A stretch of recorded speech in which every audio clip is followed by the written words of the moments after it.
Des électeurs sans carte électorale, des cartes imprimées en plusieurs exemplaires, des accusations de vol et de fraude et des agents de bureau de vote qui manquent de formation.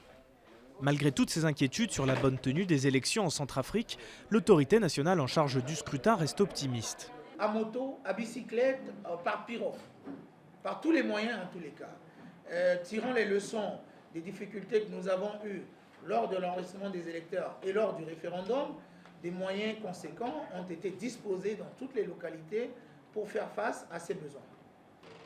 Au-delà de la logistique, l'autre problème posé par ce scrutin est la sécurité des électeurs.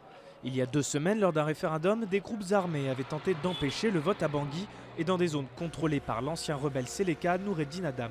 Les Nations Unies, la force française Sangaris et les autorités locales ont donc renforcé leur présence. En tout, quelques 10 000 casques bleus sont mobilisés. Nous avons évidemment renforcé les capacités de la force. Nous avons identifié tous les lieux qui avaient posé problème pendant le premier tour, le 3e arrondissement, le 4e et le 8e dans Bangui. À l'extérieur de Bangui, dans les provinces, évidemment Kagabandoro, mais aussi Ndélé, Birao, sont sous contrôle de la force.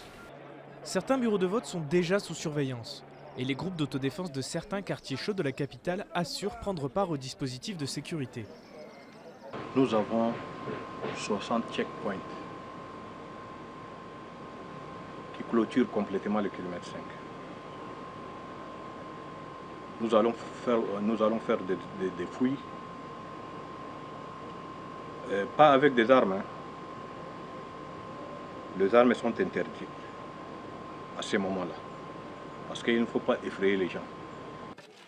Les habitants du quartier PK5 à Bangui ont voté malgré des tirs à l'arme lourde lors du référendum.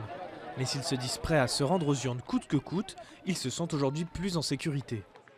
Ça fait déjà plus d'une semaine qu'on n'a pas entendu le coup de feu. Il n'y a personne, même les autres candidats qui ne venaient pas au kilomètre 5, ils sont là en train de chouquiller.